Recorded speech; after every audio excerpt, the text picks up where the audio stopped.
Let's talk TikTok. I don't know what it is, to be honest. I mean, at the ground of anything you do, it has to be really good. Like, you have to make good music. Yeah. Spin me out. Even when life gets hard, it won't get me down. No, I'll never have it figured out. I'm still gonna believe. Don't be selfish now.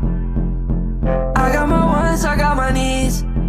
I got my wants, I got my needs. Can't nobody go inside. I just wanna slow the ride. Let me take control. 'Cause it ain't nobody who knows. When did you start making enough off of music to where you were like, okay, like I can actually do this as a real thing? I'm not there yet.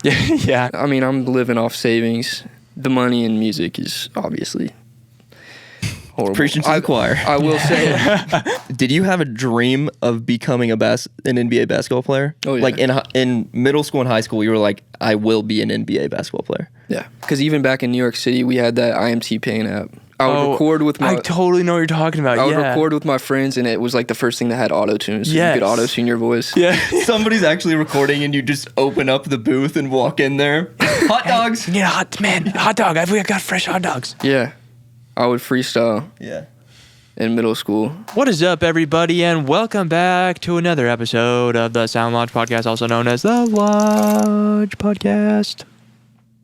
Welcome to episode 32. 32.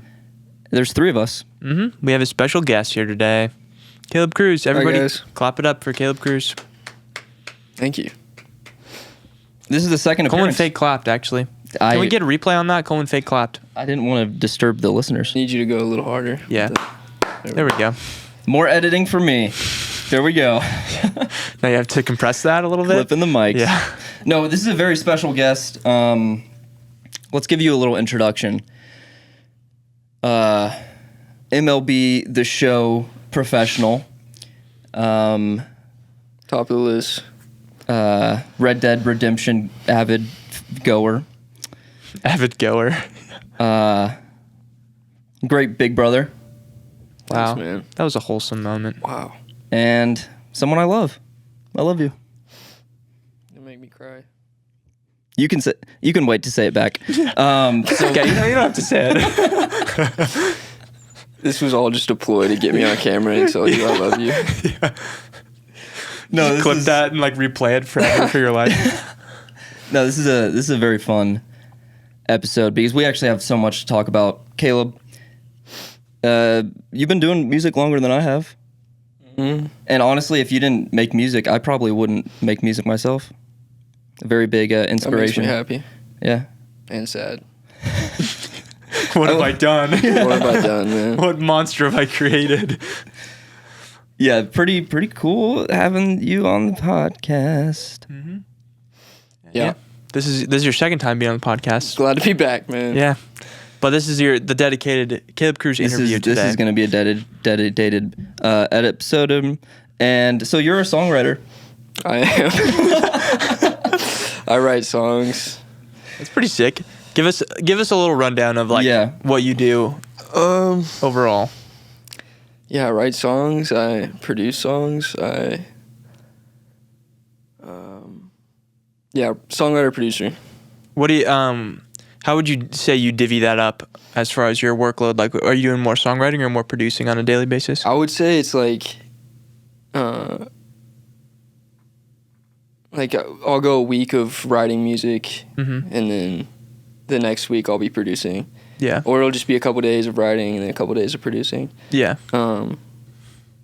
Is that, do you kind of follow comes the in, like, inspiration? waves. Yeah. Okay. Yeah. And it helps me not get burnt out of tired of making beats, want to just sit down and like write, tired of writing, want to sit down and make some beats. Yeah. It's like wherever my creativity's at. Right. It's nice that you kind of have both avenues like that. I think that's one thing that, I mean, we've talked about before. Like, both me and Coleman have kind of different things that we can work on. So like you said, if you don't want to make beats that week, you don't have to kind of force yourself to, because there's a lot of producers out there who will just force themselves to make beats every single day, and it gets kind of like robotic and monotonous, you know? 100%. Where you're able to still kind of keep the artistic aspect of it because you can kind of swap back and forth. It's also like as you get better at songwriting, you also get better as a producer because you have a bigger insight into like, oh yeah, as a singer, I'd want this pocket to be a little bit quieter and then this pocket to be louder, and then vice versa. Like producer, you're getting better as a songwriter. Yeah. I feel like, yeah, we're the same way, but it's more with like YouTube and then music. Yeah. You know, like one day I might just work on YouTube videos, just edit, and then the next day I can sit down and just make a song.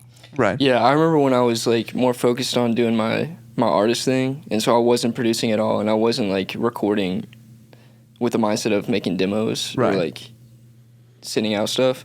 And like I would just not, I felt like I was working hard, but I was not working anywhere near as hard as I'm working now. And part of that's because like 75% of the time I was burnt out, and that 25% I was working. But like now it's like, yeah, I'm utilizing my time a lot better, Right. because I'm able to. Yeah. Because I can delve into different types of things and not, like I said, feel burnt out. It's a lot more sustainable work, I feel like, too, you know, because you can be working a lot harder, but not necessarily even feel like you're working a whole lot harder. Whereas before, you know, if you're working on stuff that it's kind of draining you, then you're going to feel like you're putting in so much work when in reality it's not really getting you as far as doing more work. Yeah, I feel like it seems to me like you're working the hardest that I've like recognized, because we've lived together it's been like 5 years now. I mean, before that, we obviously lived together because we're brothers. But like moving to Nashville into this chapter, I feel like you're really grinding. And I feel like part of that is because you've been working underground, especially as a songwriter. It's so hard to like break through. And you haven't like broken through yet, but we're seeing glimpses of.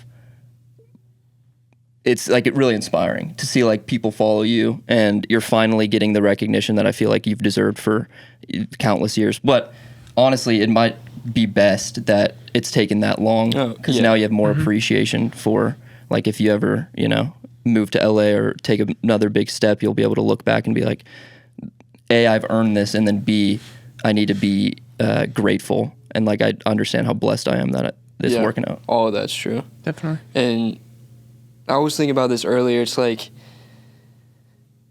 it's just as hard now, even though I've gotten so much better and I've gained access to so many more like connections and all that stuff. But like as you reach higher levels of success, like the gatekeeping's higher, the barriers grow, the people you're working with and competing with are more talented. Right.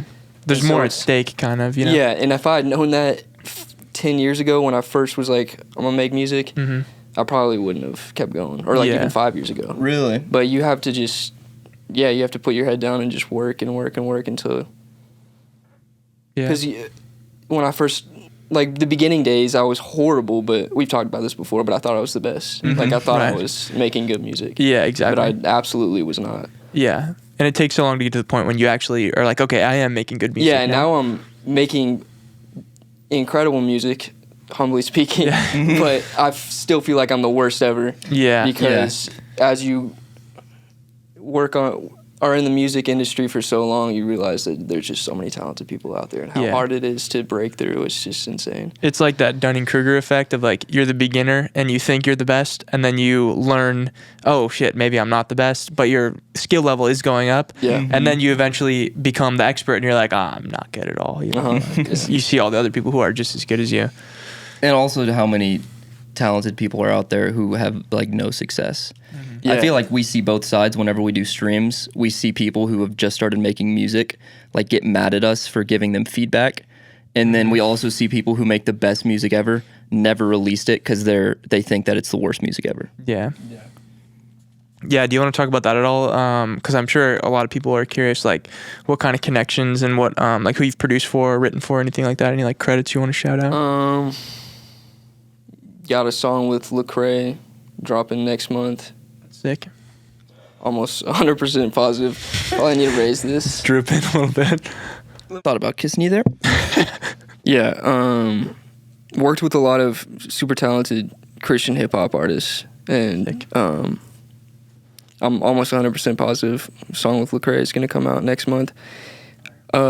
Maybe should not be saying that, but whatever. We can cut it if we need. Okay. It doesn't matter. I think that one we can talk about. There's also a lot of artists that have like contacted you that we don't have to say Yeah, names, but right. like really Big artists. yeah, really exciting things. Yeah. But I feel like that's something you could definitely touch on as well, is something that I've noticed, and obviously something that you're going through even tenfold that you haven't told me, but like as a songwriter, all of the empty promises that you get. And so like next time a huge artist hits you up and says, "Oh, this demo's fire, we're recording to it right now." Now you probably think, okay, like I'm excited, but not going to get my hopes up. Yeah. Yeah, and it's funny. I'm talking to all these A&Rs right now because I'm getting reached out by so many A&Rs because my TikTok's not even like massive, but it's gaining traction, and it's just seeing that firsthand. It's like, oh, this is for real. Like A&R, like the labels are deep into TikTok. Yeah, totally. Because when I'm just a little bit of traction, and they're all like they're swarming me, but yeah, I've gotten on a few calls, and I feel like every time I'm on a call, I feel like they're surprised at how like just not excited I sound by them even just calling, or just like the stuff that's going on. Yeah. And part of that's definitely like my personality, but also it's just they don't know that I've been doing this for 8 years. They probably think I'm some 18-year-old kid who's just started. Exactly. Yeah, that's really cool. Yeah. I think we're gonna touch on all of these things, and like I really want to get into the social media, the TikTok, because that's been doing really well for you, and it's a cool approach as a songwriter. But I think before we do any of this, like let's go back to the start. Like what I feel like I have a lot of these answers that you've told me, but what brought you to music, like in the first place? What made you want to start making music? Yeah. Probably parents playing music a lot. We had this CD player in our house in Orlando, and just a bunch of CDs. And I remember sitting down on the couch and just flipping through CDs, putting them in, and just like listening to music a bunch. But yeah, when I got cut from the basketball team. I mean, I've told this story. Sophomore year of high school, and that was like same day or same week I ordered a blue mic. I can't remember what. Yeti? No, it wasn't Was a it Yeti. Snowball? It wasn't a Snowball. I can't remember what it was called, but it was a blue mic. That was a long time ago, so it might not even be Snowball or Yeti. It wasn't. I mean, it might have been a blue bottle, baby blue bottle or something. Oh, is it the blue one that has a little circle? Yeah, on the it? circle one. Yeah, I don't know what that's I think called, it was but I that know one, but the worst, like the light version. Yeah, Like yeah. the $100 version. Yeah, The USB microphone. Yeah. yeah. So I plugged that into my computer and would record in my closet. Did you start out using, because you use Logic? I used We talked GarageBand. about that. You used I GarageBand used at first? Audacity first. Yeah, yeah. I used Audacity. the classic. And I remember, like, the first thing I ever made was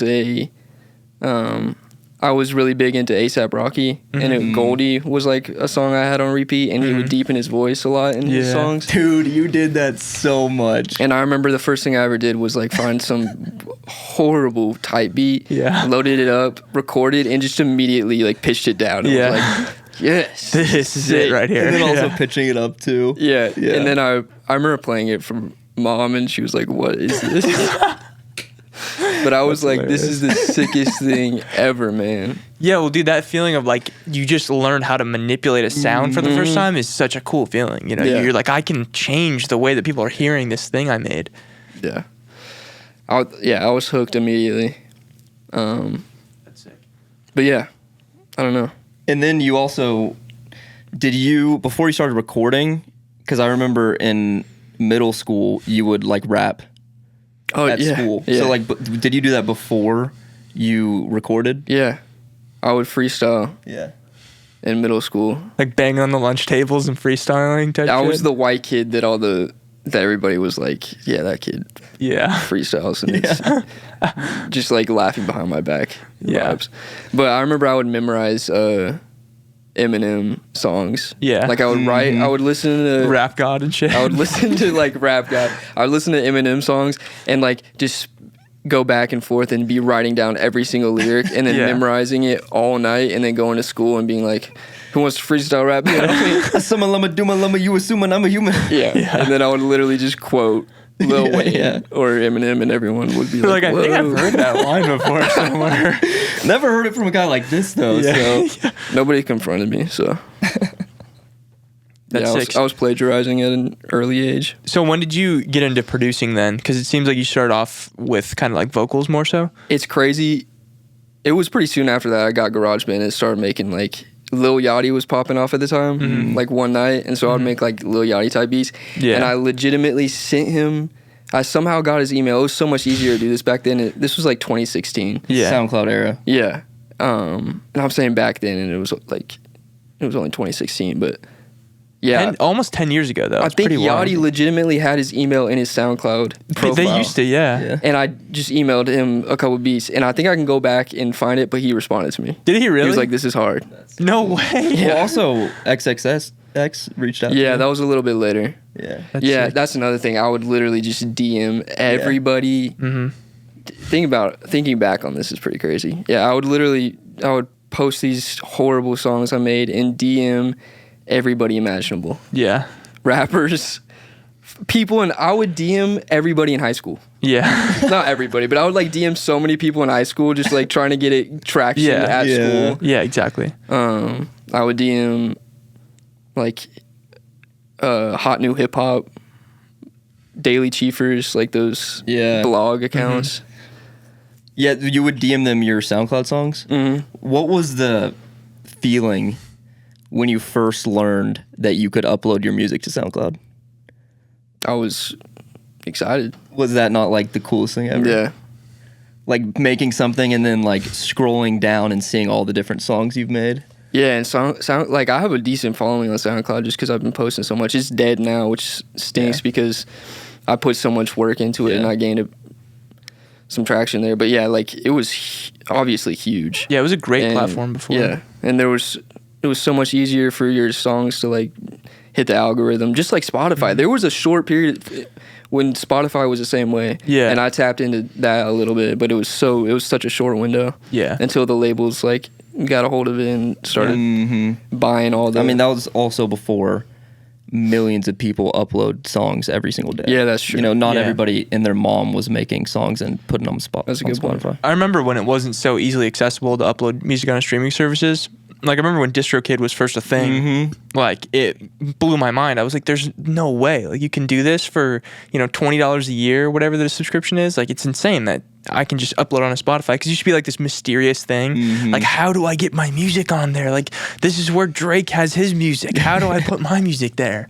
But now, like, literally anybody can do it. Yeah, thinking back, like, you're not cool for making music in high school anymore. Yeah, exactly. Like, back when I was doing it, I thought it was the coolest thing ever. And nobody was doing it. Like, I was one of the few people, especially who was doing it in, like, releasing songs. Right. Like, that was not a thing, really. Yeah, same. In Now my I school, feel there like was like maybe 10 people total. Everyone's on BandLab or whatever it's called. Yeah, because there's so many options now. Like, there's so many free DAW options and free recording options, and everybody's got a microphone. Like, this microphone is $20 right here, and it sounds like just as good as the other two microphones. It's crazy. Yeah, and it could sound bad, and you could still mix it pretty well. Exactly. Yeah. That's Also, tutorials.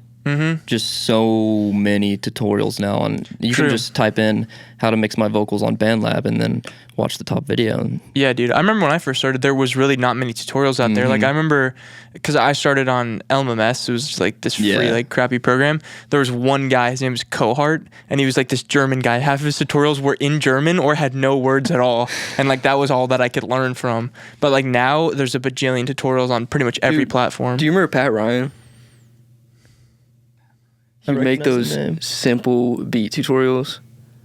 I'd have to see him. He had that like black slicked back hair. He's stopped posting like 5 years ago, but his video just came across my page. Really? And it was like a super throwback. He was like, where I've been. Yeah, I think he's getting back into YouTube. That's but I used to watch his videos a lot. Yeah, I was gonna ask. So you said the German guy. For me, it was probably Reed Stefan, Puppet Guy, who was like the first person that you learned, because you're self-taught in everything. You know, who was the first person that taught you how to record or produce on YouTube? I mean, Sean Devine is a YouTube channel that's coming to my mind. He helped me, like, he has mixing tutorials. I learned a lot, like, mixing tips from him. I don't know about recording, though. Did you ever watch any, like, production tutorials or anything? Nick Mira videos. Yeah, just a classic.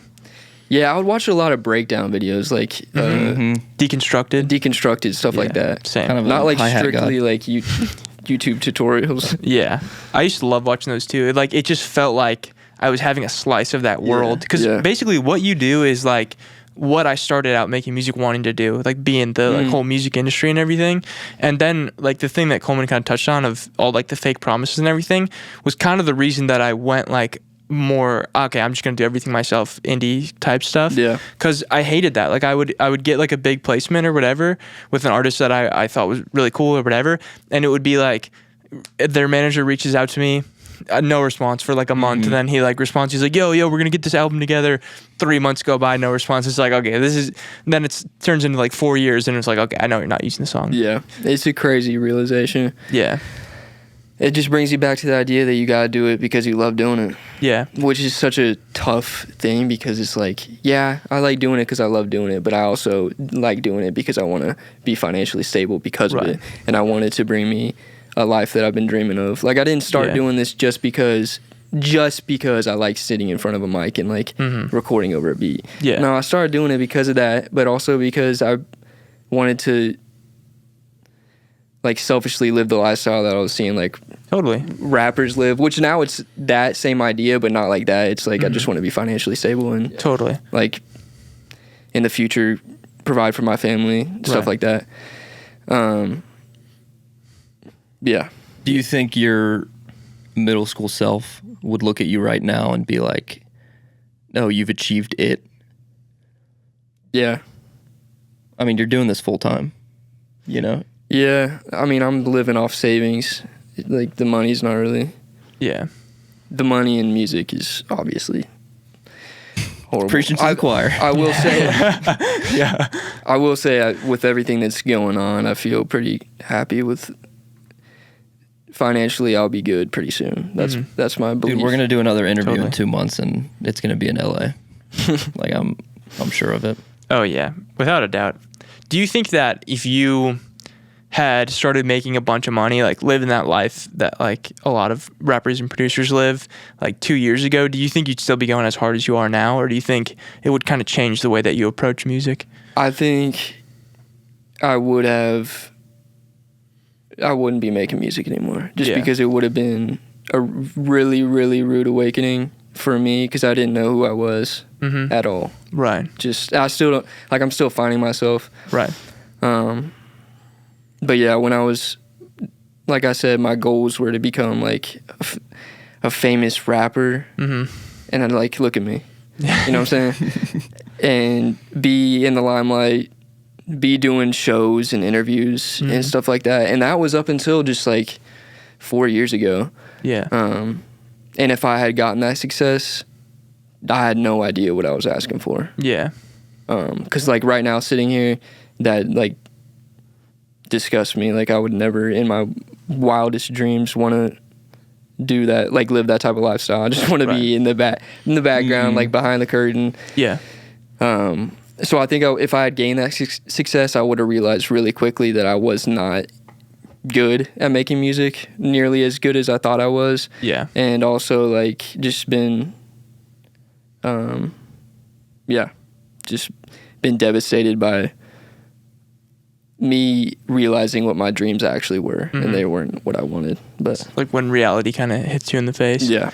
One thing I was going to ask too that kind of goes along with that is like, what would you say is the main thing that like kind of drives you to keep going and keep making music now? Because I think like it changes over time for sure. Like you said, when you first started out, like you want to be a famous rapper. Like I remember I definitely wanted to be famous. I wanted to make a shit ton of money when I first started or whatever. But now kind of what keeps me going is different, I think, you know? Do you think that's the same for you?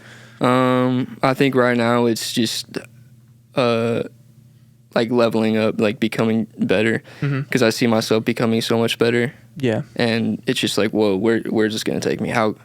What kind of music am I gonna be making in a month? Yeah. And yeah, just small successes that I've had. Hoping for bigger ones, believing that bigger ones are going to come. Right. And I think believing that all the stuff that I have made will find a home Yeah. Yeah. once that happens, because I have so much music that's just not just collecting dust. Right. That once, it's like a thing where once you break through that barrier, everybody's like, oh, okay, we can work with him now. Yeah. Once the floodgates Yeah. are open, then it all flows through. It's like, oh, that demo you sent, actually that's pretty hard. The one that I sent him twice already. yeah. The third time, once I've broken through the man. floodgates, it's like, oh, dude, that one's pretty crazy. Yeah. When you would just ignore me about it Yeah. for forever. It's like the name brand logo thing, you know? Once it's got the like, oh, like it has the social validation of like, this is a Nike shirt, you know? Yeah. But the same shirt is made by a bunch of other fucking Chinese companies and it's the same shirt, but this one's got a Nike logo. And the sad thing is, I feel I'm that way. Yeah. Oh, totally. Yeah. I think we all Not are. like completely, but like it definitely, when I go through the comments, it could be a good song, but not something I'm crazy about. But I go through the comments like, and people describing it in ways that are like super cool, or like just people liking it. I'm like, oh, this is kind of hard. Yeah. Dude, I Just how saw we are a as people, comment. I feel like. I saw a comment that said, I played this on repeat while my wife was going in Yeah, labor. you posted that. How cool is that? That man? was. I hope that's real, and he wasn't just. I feel like it's real, Yeah. but yeah. I that mean, was that's awesome. like, that is the reason we make music. You know? Yeah, that was super sick. Yeah, it's awesome. I think that's one thing that I've always found so interesting is what the music means after you put it out. It's almost not yours anymore, you know? Like once you make the thing, once you make the song, it means an entirely different thing to every single person that listens to it than what you even meant it to mean in the first place, you know? Like I could have a whole story behind this song that I'm making and like behind my lyrics and everything, but somebody who listens to it can just take it and run with it and it could mean something totally different to them. And I think that's what's really fascinating about music and about art in general is like you never know how it's going to be perceived by the million other people that are out there that can listen to it, you know? Yeah.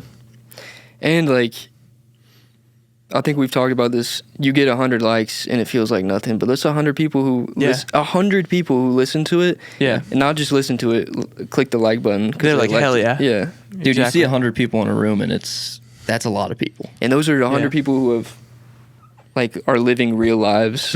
Yeah. They have families. Totally. It's easy to just be like distracted by numbers. Yeah. Yeah, so rapping in middle school and then get cut from the basketball team sophomore year. Now you're taking it more seriously. You're starting to record, and you were already recording in middle school and making songs.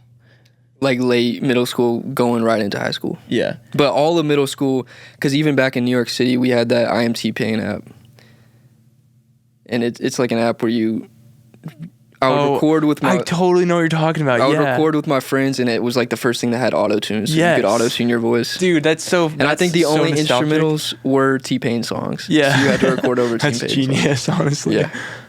But yeah, dude, that's crazy because I remember doing that and being like, this is insane. This is Yeah. so cool. And that was back when I was like 5th grade Yeah. in New York. So once you get cut from the basketball team, that's when... Did you have a dream of becoming an NBA basketball player? Oh, yeah. Like in middle school and high school, you were like, I will be an NBA basketball player. Yeah. Cut to our men's league shots. Just, yeah. 17 air balls in sequence. No, that dream got destroyed very quickly. Yeah. That And is so aggressively. many different people's stories, though. That's Yeah. exactly And at my the same story time, as well. dude, so much better that happened sophomore year and not senior year, or not like you go to like a Fucking D3 college. I would somewhere. actually say it wasn't really basketball. I would say it was football. And that was even more devastating because my body was just I'm not built for football. I couldn't get big. I was so skinny. should have been a pitcher. Yeah. Should have been like the two sports, golf and baseball, that I should have been playing. I just had no desire to play, which Yeah. is sad. I wish I could go back and You'll make your kids do it though. yeah, for You'll sure. make I'm gonna make an lefty unhealthy pitcher. relationship with your son and force him to play baseball. Yeah. Absolutely. Little 3-year-old Tiger Woods, bringing him up. Okay. The goal is artist in high school. The goal Yeah. is like Caleb Cruz is going to Quickly. be an artist. How long did that last until you started making the shift of I want to go into songwriting? Because you also talk about like moving in high school and then also the college experience. Also, sorry to interrupt, but one thing to add on to that is that did you have that goal in mind right when you started making music, or was it a thing where you're like, I'm gonna mess around with this and it's gonna be a hobby, or was it immediately like, I'm gonna be an artist doing this, like I'm gonna make something? It was out of this? immediately. Okay, yeah. Which is why I feel like God put that in my heart, because it's just such a crazy Yeah, it's like meant to dream be. to have. Before, I think that was before I was even like really actually recording myself, because I would watch like Big Sean music videos, specifically Big Sean My Last, and I would be in bed like shedding a tear, like that's gonna be me one Yeah. day. Because that video is like him like living the life. But yeah, I mean, I was doing my artist thing for a while after I started recording and putting out music, probably like 5 years. But you know, I'm in high school and early college, so like I was just still doing kid stuff. Wasn't like for a kid, I definitely had crazy ambitions to become an artist, but still like it's hard to actually like fulfill them when you're still in school. It's also so important to also have that, because like you're a normal person right now, and you're not just like so detached from being an actual human. Yeah. Yeah.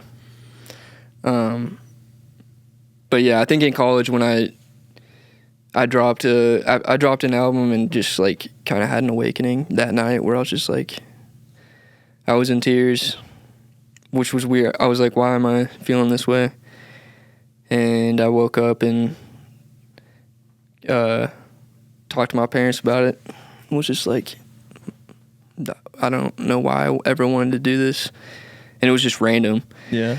It wasn't because like I had wanted to become that for so long, and there wasn't like an actual event that happened that made me want to stop becoming an artist.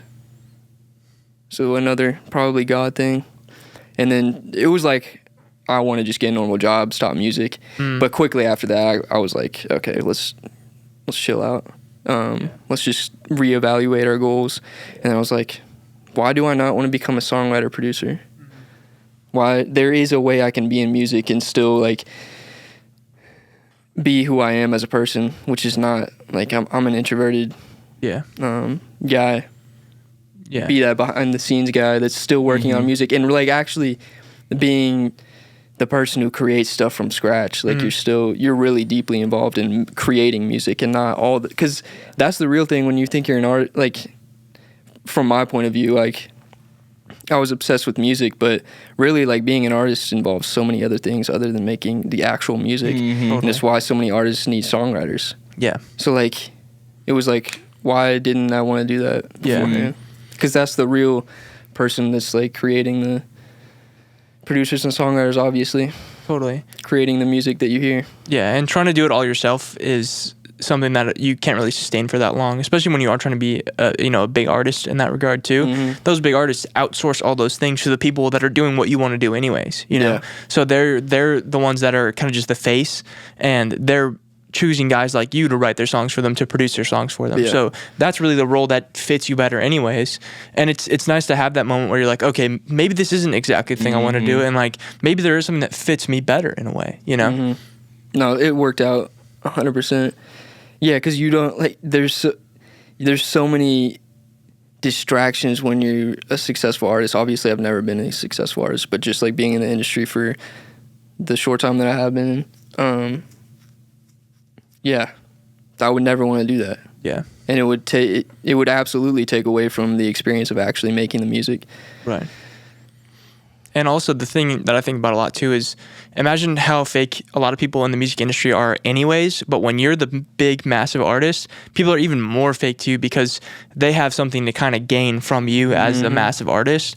Whereas like when you're a songwriter producer, like people are still going to be fake because the connections you have and that kind of thing, because that's just how the music industry is, but it's less so because you're just kind of more of an authentic person, like just kind of making the art and doing your thing, you know? Yeah, and it's hard in its own ways because you have to grind to. You don't have the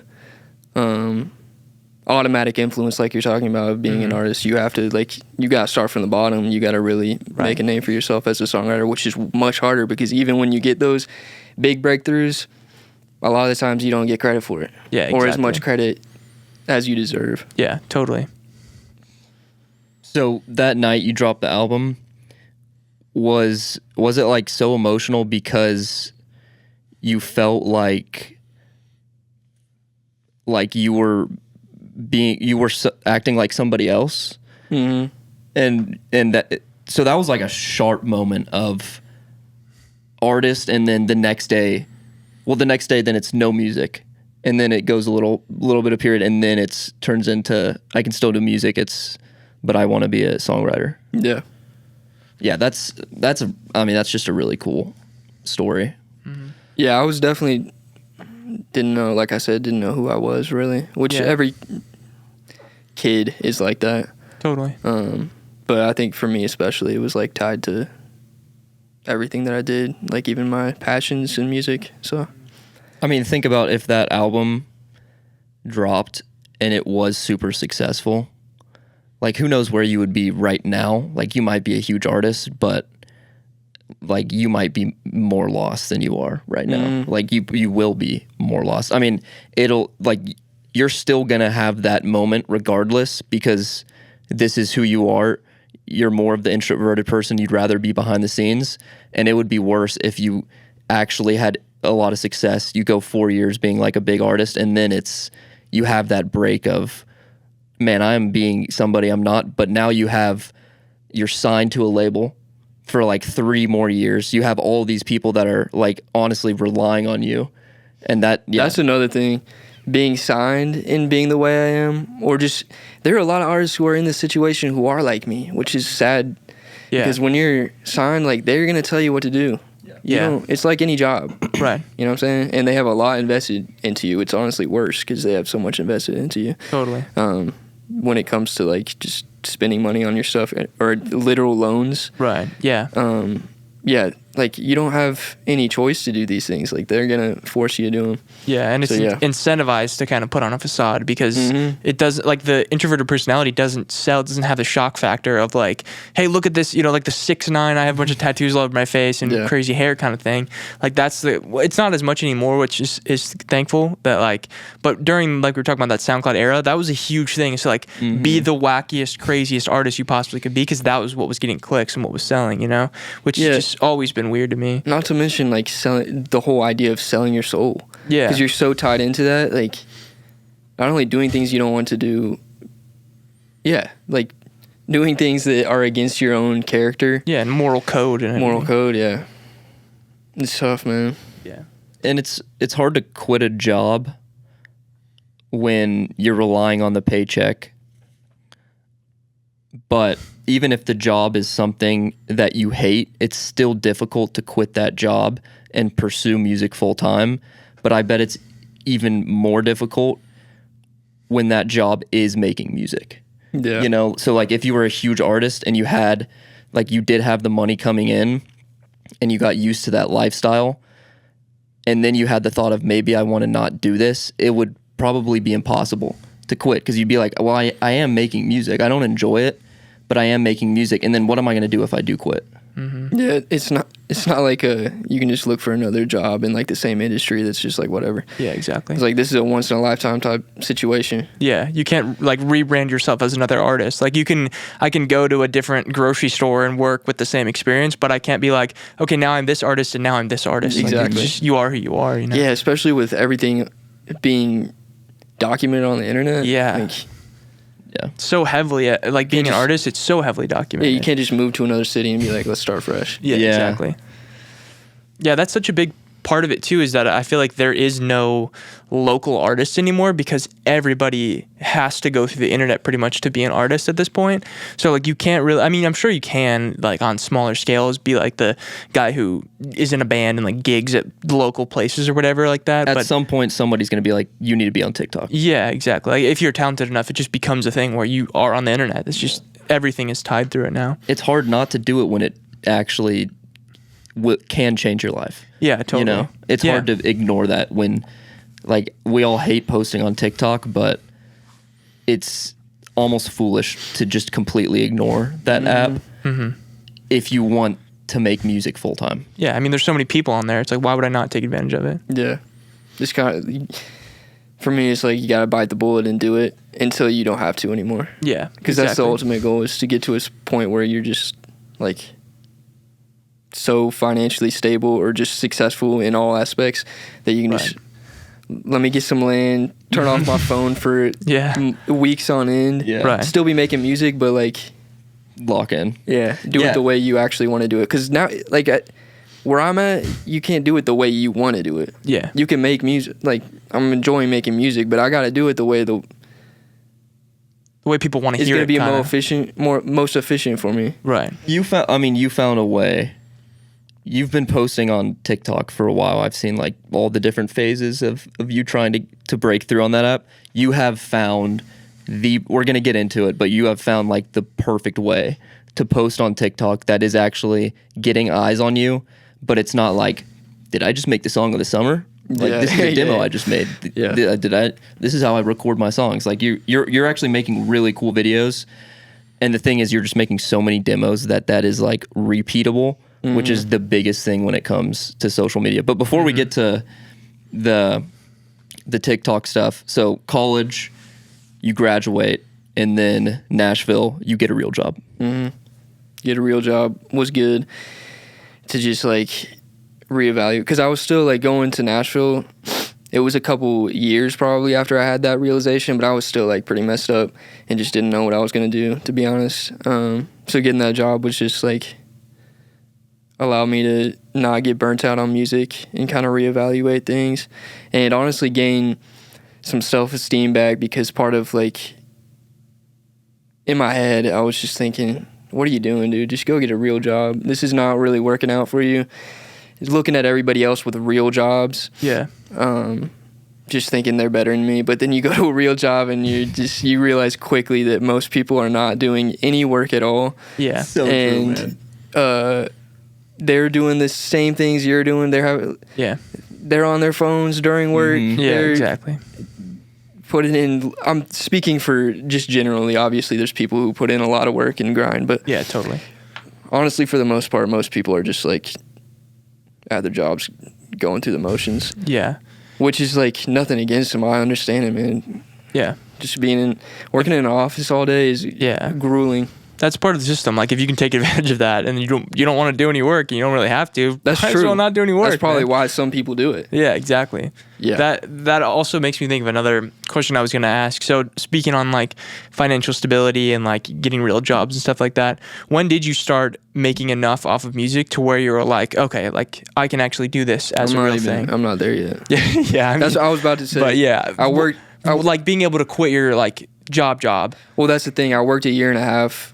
Or a little over a year, and they were paying me pretty good, and I wasn't really spending that much money. So I literally saved up enough money for me to live off of for the next 2.5, which has been 2.5 years. Yeah, and obviously that's with making some money off music. Right. So I am obviously making some money, but most of the reason I'm able to do this full time is because of that. Yeah. Just a year and a half of working my tail off. Have you had what was that job that you worked? I was at a dealership sourcing cars. Nice. So I was just on my computer all day on Facebook finding cars for the dealership. Oh yeah, this guy's them in. Car guy here too. Dealership boys. What other jobs have you had throughout your years working real jobs? Let's see. I was at Krispy Kreme. Oh yeah. Cashier. 2012. That was great. Hate donuts because of it. Yeah. I worked at Bed Bath & Beyond as a sales associate. Really? I was in the towel section. Did you sell a lot of towels there? Sold a bunch of towels, man. Hell yeah. No, I literally would just walk around and like ignore people. I would walk around and avoid anybody I could find. Excuse me, just look away. Literally.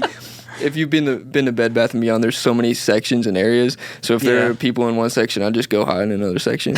And then there was like one place in the back that held all the pillows, and I would just grab the pillows from the shelves, lay them on the ground, and take a nap. Yeah. But that was like, someone put me onto that. They're like, dude, if you get tired, we got a place back there. So we would like take shifts. That's hilarious. That is just actually the worst salesman of all time, running away from people. Yeah, and I quit. They didn't even fire me. They didn't. You went They up were to Quentin, happy they're with like, me. please don't leave. You're doing so well. Yeah, you're our best sales associate. That's the thing. There's, like I said, there's so many areas in that store. Like, they need so many different sales associates Yeah. to man all the areas. Yeah. Was there anything from any of the jobs that you worked that, like, one lesson you can look to, or like maybe a few lessons you can look to that have helped you doing what you're doing now in music? Probably communicating with people in a business way, Yeah. because I'm my own manager right now. Yeah. So I gotta, like, Handle all the emails and everything. yeah. It also probably taught you how much you don't want to have those jobs, Oh, 100%. which is like a huge driving force in everything that we do. Which, yeah, I mean, recently, since things have been going pretty well, I've gotten an offer. It was a low-level offer. And then, like, I have labels reaching out that I could probably hit up and be like, what's the word on, like, a deal situation, if I really wanted to, but that would be asking for them to take advantage of me. Right. So, yeah, at this point, I'm just like, if I need to get a part-time job right now, I will, before I have to sign anything, because I want to get legitimate placements under me before I sign a deal. Yeah. So they have to come to you. So they have to come to me and, like, give me some real money, Yeah, exactly. not some fake, like, just small advance. Like, get that real bread, because, yeah, I mean, I don't want to say names, but, like, I'm communicating with some big people right now, and so, like, literally in the next couple months, I could have multiple major placements. I could have zero. Like, that's just how the music game is. True. But just the feeling that there could be some craziness happening in just, like, the next month Yeah. makes me want to just grind it out, no matter, Yeah. like, however I need to And before signing anything. You don't want to jump the gun before, you're offered what you're actually worth. And this is what they do, man. This is how labels get you, because they get you right before the jump. Like, and algorithms are weird, man. Like, TikTok, the algorithm likes me right now. Yeah. Not, like, blowing up millions of views, but it's putting my stuff in front of some crazy people's faces. Yeah. And that's why people are on TikTok. That's why A&Rs and labels Yeah. are on TikTok, because they know the algorithm literally will predict who's going to be the next person. And yeah, right now is the time that they'll get you. Not saying every label's bad or whatever, but Yeah. it's a business, dude. Like, they're just trying to make money, and, like, Exactly. that's just how it is. And you're the product. Yeah. You know? Uh-huh. Well, they're buying 100 people in a month, and then 2 of them are Yeah. gonna last. Exactly. So like they actually don't care about you. Yeah, In this phase. And that's the thing. They're like, if they get that one person right before he gets 5 major placements, dude, they're not just making money, they're saving so much money, Yeah. because they would have had to pay that person a lot Yeah. more if they had gone afterwards. Totally, yeah. It's an investment for them to get you early when they see potential, which is like what they literally hire A&Rs to do, is find the talent before it becomes the big talent, Have you ever been? Because Felix and I definitely are more anti-label, just because we're like most of our identity is tied into the indie thing. Have you ever been like anti-label, more independent? I want to do this myself, or is that not even possible as a songwriter? I think it's for sure possible, but it's not going to be like a quick. It's not going to be quick. It's going to be a grind. Is that an option? Has that ever? That's an option, but at the same time, man, like, I think you get to a point where maybe you don't need a label, but you need some type of team behind you. Totally. Yeah. Because you have to do so many different things. Like, even now, like, just having to call people, pick up calls from people you probably don't want to have to. Yeah. And doing business as the artist yourself kind of sucks. Because, like, having that middleman's nice, because if they come at you with a contract and you want some things changed, like, then you have to be the guy that's like, come on, let's figure this out, rather than it being like, just talk to my manager. Then you're not really the bad guy, per se. So just having that's a major, that would be a blessing. But, like, obviously they would get a cut of your earnings. So Yeah, exactly. yeah, you could definitely do it yourself, but it's just a lot of work. It's a lot of work, and work that you don't want to be doing. Like, Yeah. You want to be doing the creative work. You don't want to be taking 3 hours in the day to go back and forth on a contract. Exactly. Yeah. And like right now I'm chilling. Like I can do it.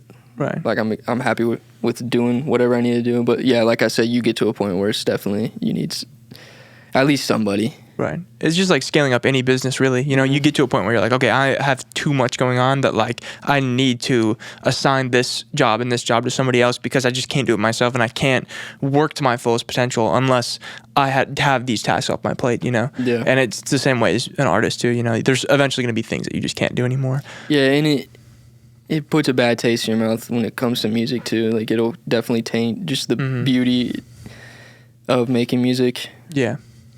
Just the whole industry side. Yeah. So if you can further yourself from it as much as possible, that's probably a good thing. Yeah. All right, Nashville. I feel like the first year in Nashville, while you were working your full-time job, you still wanted to be an artist. Because I remember you were still making projects, and I remember like going out in that backyard and doing photo shoots and then editing them and like making the cover arts and stuff, and just watching you put together these projects. Was that also still an idea? Like Caleb Cruz? Yeah, I think I kind of just like fell back on, just forgot. Like I was just had another surge and wanted to become an artist.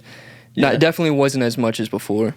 You were also working a full-time job, so like you didn't have a lot of time to work on music. You didn't have a lot of energy, and I bet that was easiest just to like when you get home or on the weekends, just make some songs. Yeah. I think it was definitely more of just I'm gonna put out music, but I still had some like passion for being an artist more than I do now. But during that time, I was definitely spending a lot of time making samples and beats. Yeah, Like I was definitely locked in on the production side. Maybe not so much songwriting. I was spending that time making music for myself. Sorry about that, camera guys. Sorry about that, camera. What inspired you to quit the job? What gave you the thought of, okay, I'm actually going to put 100% of my time into doing music? I think I just reached a certain number in my bank account. And like it had been, I said I was going to do it for a year. And like I went a little over a year, so. Dude, you were making good money. I was making good money. You were making good money. Yeah, I also got I got an RG placement, this Christian hip hop artist. I remember that. So that was a little bit of fuel in the tank. That was like the first. Shout out RG, he's done a lot for me. He's really helped me a lot, just sending my stuff to people, and yeah. It's like, do you, this is a little bit off topic, but I'm curious if you ever still have moments where you're ever like not sure of like the path that you're going on, because obviously you talked about how like just like everybody, you're still figuring out like who you are as a person and what you want to do like as an artist and everything. Do you ever have moments where you're like, dude, I'm just gonna go work at a fucking McDonald's or some shit, Sometimes. McDonald's specifically? Yeah, specifically Mickey D's, specifically flipping burgers. Burgers. The thing is, like, yeah, I've kind of realized that songwriting and producing is almost just as, if not just as hard as being an artist in its own ways. Right. But then, like, everything's hard, man. Yeah. Everything's hard for its own reasons. Even when if you find a job, like if I were to find a job that's easy, relatively speaking, and I'm in a good place, like I would always have thoughts of, why did you stop? What could you be doing right now? Right. So it's like you have that. And just, yeah, life is hard, man. So no matter what you do, it's just, yeah. Every job has things that sucks. Yeah, exactly. That you have to get through. Like for YouTube, it's sometimes it's editing. A lot of times it's setting up cameras. Like I just want to make a song, but I know I'm a YouTuber. And that's what I want to do. That's my dream. So I have to set up the camera, get the lighting, set the ISO, get the focus, and then I can start making the music. And then the spark's usually gone. So like, but then you have to zoom out and be like, dude, I'm so blessed that I get to do this. Yeah, it's all about perspective, really. What's the suck for you in the songwriting process? Just the lack of money in it, and then also the amount of work you put in and the amount of reward you get back for it, which is kind of the same thing. But yeah, The amount of reward that's coming right now. Like, you're getting reward, but it's going underground, you know? that's the thing though. It's not really reward. Like, the ultimate goal is placements. Like, to have songs that your name is on, that you're a part of. Like, not just because the credit of it. Just that's the whole goal of making music, is being a part of a song that reaches people. Yeah. So when you have so many unreleased placements that will probably never see the light of day, so just like even hearing back from someone like, this guy cut your record or this beat got placed, it's just like, okay. Yeah. Send me once I get the contract, then I'll be happy. Exactly. So that just every day waking up, it's hard, man, when especially in a creative job, just knowing that probably nothing will come from whatever you're about to make, other than using it as an outlet for your own like creativity. Yeah, there's no guarantee, you know. Yeah, that anything will come from it. Right. That's definitely the hardest part about it. Yeah. A lot of it is for us. You know, making the song is for us to get this emotion out. Mm-hmm. But it's nice to also potentially have an artist. Something we haven't touched on is your production, making beats. And I remember when you quit your job, you put a lot of time into making the different type beat channels. Mm-hmm. You want to talk about that? Yeah, I have 3 different type beat channels. I'm just putting out beats. That's the thing. Like, when I put out a beat, part of me is like, this is good enough to just get placed by like whoever, like Don Toliver, big artists, major artists. But like, the money coming from BeatStars is the vast majority of the money I'm making in music. Right. And even just getting a placement with that beat a lot of times won't equal the amount of money that you're getting off BeatStars if that beat's doing really well. Mm-hmm. Exactly. So it can be pretty profitable. Yeah. Tapping into that algorithm's pretty hard though. Yeah, totally. Are you at all like selective, or do you think a lot about like the influence that your music and your art has on the listener? Like, I know we kind of talked about it before, like people using your beats that like they make songs that are like not very good or whatever. Like, are you kind of picky with the message that you want artists that use your songs and use your beats to put out, or is it just kind of like, if it's, you know, a good paying placement, like that's cool and like I'm good with that? That's a good question. I think, like, if we're talking BeatStars, like, whatever, dude. If you're just, like, some guy who's looking up type beats and putting out music that's getting a couple hundred plays. Except when they drop it on Spotify and say featuring Kid. Yeah, that's a problem. Or they do collab and it actually drops. That's as a on Caleb Cruz Spotify, song. man. Yeah, that's a Spotify problem. I don't know how they even allow that to happen. Yeah. There'll be Need like to figure Bob that Marley EDM remixes. It's like, dude, why is this shit allowed? All there needs to be is a feature that goes to your Spotify for Artists account that lets you accept or decline Yeah, that's so collabs. true. 100%. I That's feel like it. it'd be easy. Yeah. Yeah, every time I'm like, oh, new Frank Ocean song. Yeah. Nope, it's just a guy. Just some guy. It's someone That's else entirely. Insane. And a lot of times they actually make money off of it, which is crazy. Yeah. Yeah. Unreal. That should be illegal, I It think. should be illegal. Yeah, so with BeatStars, you're more like anybody Yeah. can make it. But that's a good question, man. When it comes to getting a massive placement, I will say, like, if you had asked me a year ago or a couple years ago, I would be like, whatever, dude. Mm-hmm. If it's like Megan Thee Stallion, Sexy Red, talking about whatever they talk about. Talking about, we know what they're talking about. We know what they're talking about. Yeah. Put my name on that thing. Yeah. I don't Yeah. care. Yeah. Now I'm more like, I don't know. It's like almost, do you want to be the guy who is associated with that? I mean, you know? could Like, consider that selling your soul if you're right. against that type of message, Yeah. which I absolutely am. Yeah. Yeah, I mean, looking at it from the other side, it could do a lot for you. It could open a lot of other doors, which is a benefit. You could use that to your leverage, then start like using whatever recognition you get from those placements to spread a more positive message. Right. But yeah, like even just thinking about potentially being in a room where it's just like, this so-and-so artist is coming, you got to write a record for that person, and they're just, you know what it's gonna be about. Yeah. Are you willing to leave that room and cut those ties? Yeah. or just be like, I ain't doing this. Yeah, it's a really Because tough those people spot to are be probably in. not going to mess with you anymore, Yeah, or just not call you up for those type of situations. yeah, exactly. know? I mean, here's the thing though. It's like you're gonna be making music your whole life, and one thing you have total control of is your integrity and like who you are.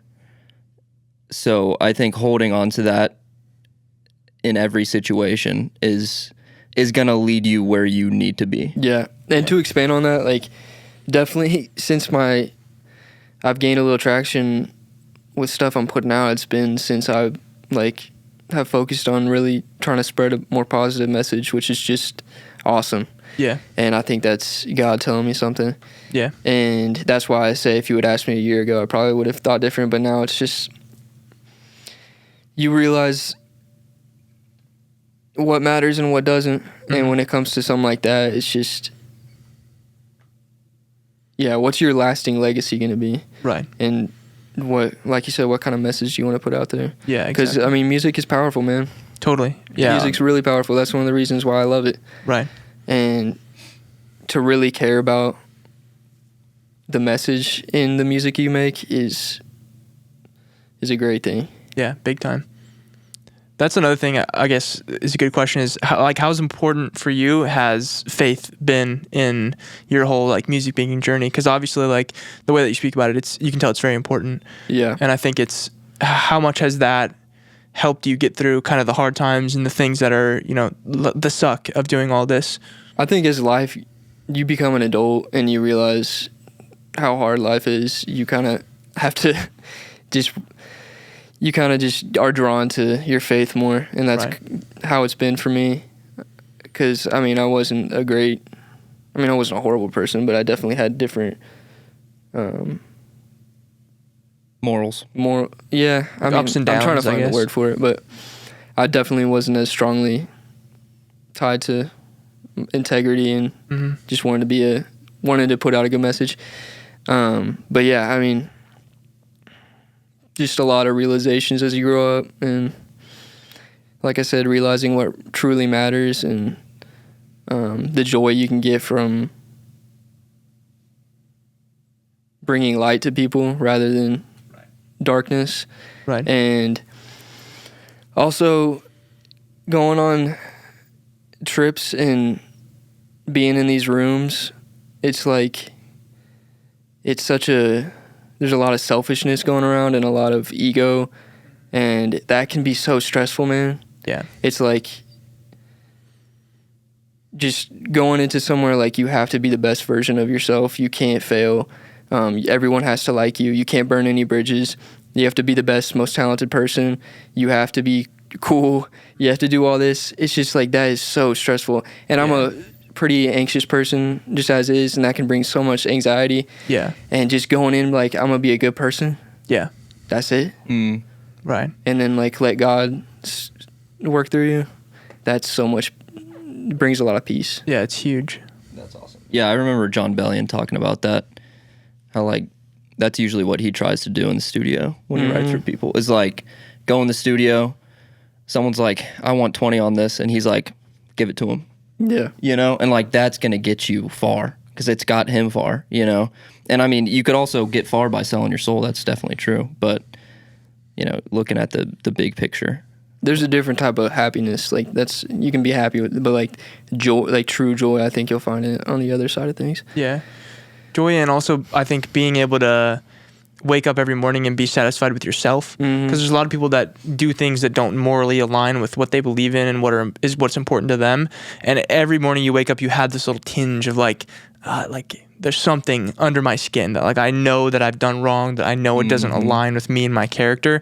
And like when you live every day authentic and all those rooms you walk into and you just are you have nothing to hide. You know, you have nothing under your skin that, you know, no skeletons in your closet, nothing like that. Like you just are who you are. Yeah. And I think that's a huge thing. That's a big point because people know when you're being fake. Yeah. And I think the best impression you can make is just being yourself, no matter who you are, as long as you're not a bad person. Yeah, absolutely. I mean, nobody can take that away from you. It's like that's the one thing nobody can take away your faith, your trust, your like they can take away your peace and things, but only you can give that up. Yeah. You know. And you can have so many doubts about everything. That's just it can really mess your head up. But you can have no doubts about just being yourself and being a good person. Yeah, exactly. As long as you're staying true to yourself, there's, like you said, just leave it in God's hands and like that's it, Like what else can you do? Because at the end of the day, there's only so much that you really can control. Yeah. And one of the main things is just who you are as a person and like how you come across. If those bridges are burned because of that, then so be it. Right. That's maybe those bridges were meant to be. They were meant to be burned. Yeah. Right. Yeah. The best word to describe it is just peace. Mm-hmm. Yeah. Yeah. That's really cool. Do you think that's a big problem in the music industry is, like, I mean, we've touched on it a little bit, but like kind of the fakeness and kind of people who are doing things that are inauthentic to their true self? Like, do you think that's a thing that is a really big problem as much as people talk about, or is it not really as prevalent? Yeah. Because there's obviously, like, as much as you can get cynical and be like, oh, the music industry is horrible, there are good people in the music industry. Yeah. Like, I think there's plenty of good people that I've met that are just super down to earth, super nice people. So in your experience, do you think you've dealt with more fake or more good? Probably a mix of both, I would say. I mean, there's definitely a lot of fakery going around. I think the industry is just kind of dark in general. Yeah. Like, people are just in it for selfish reasons, and entertainment industry just in general is pretty dark. Yeah, definitely. And like a lot of it's just them trying to become successful by abiding in the rules of the game, which is not a lot of what you have to do to become successful in music is stuff that probably you shouldn't be doing or shouldn't be talking about or shouldn't be spreading. Right. That type of message. Yeah, exactly. But yeah, some people's faith and code is more, like you said, the game. Yeah, that's a big thing. Like, it's not, they don't think there's anything wrong with it. Mm-hmm. You know? Yeah. It's like dog eat dog world. Yeah. It's just like, that's how it is. Just like really flimsy relationships with people just to get a step up. Right. I think that's where faith is so powerful. Yeah. It's like looking at people like Jesus, I mean, he complete shift of how the culture works, like turning the other cheek and being humble and letting go of the ego. Because, I mean, you go into the studio and, like you said, it's just ego everywhere, which rightfully so. It's like they worked for it. Part of them doesn't Some of them did. True. But they don't want to go in there and just, like, lay down to everybody. Because it's like constantly they record a hook and then they're like, okay, when are they going to bring up splits? Because, like, I did this hook, I need to get my 15 or whatever, and which makes sense. But, I mean, obviously, it's like you don't have that much experience in it yet, Yeah. But from what you've seen, you think it's kind of like a blend? I think it's a blend, yeah. I mean, the people you resonate with are the ones that are humble. Yeah. For the most part. But, yeah, it's just a grind, man. It's everyone trying to get a foot in the door. It's such a hard industry to be a part of. And, like, yeah, man, it's like tooth and nails. You got to do what you got to do. It's like a wartime. Yeah. Like, if it means being an asshole in the studio or, like, trying to, like, be the loudest in the room, that's what they're going to do. Yeah. Yeah. Exactly. It's so weird to think about, too, because you're making art. Yeah. You're making beauty. But at the same time, it's also so tied to, like, the corporate world. Yeah. Yeah. Also, like, people can have major placements and think they're, like, the greatest to ever do it, which it's like a lot of the time you just get lucky. You know what I'm saying? True. So there's a lot of people who are in there that, like, you could go into these rooms and see names and be like, this is about to be crazy. But, like, you're just as talented as these people. Yeah, Because a lot of them, and not to put them down in any way, like, a lot of this is being good at making connections. Yeah, being totally. good at being in the right spot at the right time. Yeah. Being good with people. That's like 90% of it. Yeah, you brought up... 10%'s the actual talent, you know? Yeah. That's how so many things in the music world are. Yeah. Yeah. That's why I think it's important to have a childhood and not just, like, instantly be thrown into it. Because, like you brought up, like, being cool is a huge thing. Like after the session, y'all leave at like 3 a.m. and they're like, we got to bring Caleb back into the room. He was just like a good hang. Exactly. All right. Nashville, quit your job, now making beats on YouTube. How much money are you making then in Nashville? Like Nothing. absolutely nothing? Nothing. It was just pure, you built up the savings. Yeah. I mean, I'm making money off DistroKid. Yeah. From songs I released, which is barely anything. I mean, probably $300 a month. Yeah, you have what is it? Kylie has 1 million? Mm-hmm. Yeah. So That's helped me a lot. yeah. But yeah, like $300 a month off DistroKid, and then at the time, publishing money from placements was probably a couple $100 every 3 months. Yeah. So, and then back then I was doing features, which I don't do anymore. So that was like pretty good bread, because I would get, like, people would pay me $300, $400 for a verse or a hook. But yeah, I mean, that's it. And then just savings. When did you start making demos, like specifically to send to artists? Was that in Nashville? Yeah. You started that in Nashville? Yeah, like a little bit after I quit. I mean, I didn't take it very seriously. I think moving here is when I really locked in on that. Was the thought, like, when you were making those demos, when you first started making them,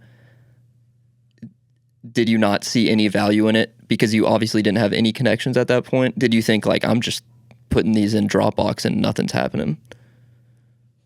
Or did you have kind of the vision of, at some point, I do have faith in myself that it's going to work? The funny thing is, one of the early ones was a placement. So, like, I don't think that was... I think I was pretty confident in them off rip, which, I mean, listening back to them, they're not great. But that's the thing, even... That was like 2022. Like, I've been making music for 7 years, so they're pretty good. You know what I'm saying? Yeah. But I think the amount I've progressed recently is just insane. Thank you, God. But yeah, just like the stuff I'm making now is like, you work so hard to get those ones that are like undeniable. Mm-hmm. Because you can't force them. They just come to you depending on how the beat sounds, like the message, everything. It's like so hard to create the one that's like gonna, like I said, be undeniable. And I think those are happening more often, which is awesome. Yeah, I was going to ask you about, now we moved back to Oklahoma.